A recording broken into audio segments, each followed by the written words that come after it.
Sa mga taong hindi po nakakalimot po mag-subscribe, naniniwala po akong sila may natatanging busila at may mabubuting kalooban. Saan man kayo naroon sa iba't ibang sulok ng mundo, sana kayo ay palagi malakas at malay sa sakit sa araw-araw. Palang maga, tanghali, gabi sa inyo lahat.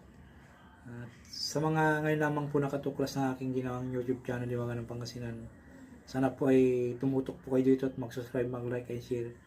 Paki-follow na rin po aking ginawang maliit na channel po. At tatanay ko po napakalaking utang na loob sa inyo lahat. Sana po ay palagi po kayong manalangin sa Diyos ng mga kapayaran sa lahat para gabayan po kayo sa araw at gabi. Iligtas po tayo sa lahat ng kapamakan ng ating mga ginagawa sa araw-araw.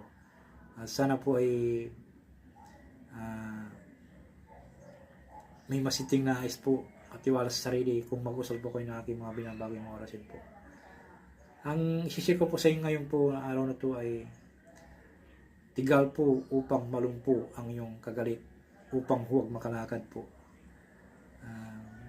Kung halimbawa po ang iyong kagalit po ay kaaway po ay palagi ko po sinusutil o minumura-mura at nananakit, pati pamilya niyo po dinadamay, kayo na po ang bahala pong magkusga po sa kanya kung hindi nyo na po maatim po yung ginagawa niya sa araw-araw sa inyo at palagi pong mayabang at agmumura. Wala pong iba kayo pong ginagawa ng ganun.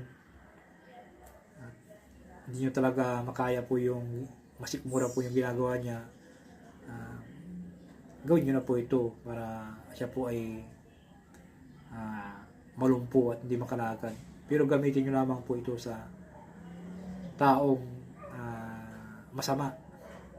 Pero kung gagamitin po nyo ito sa taong walang ginagawa sa inyo masama, hindi po ito tatalab po. Ang masama lamang po ito tatalab.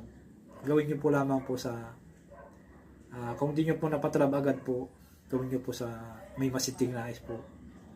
Tuwi-tuwi na po para kumapit po yung orasyon at tatalab po sa kanya.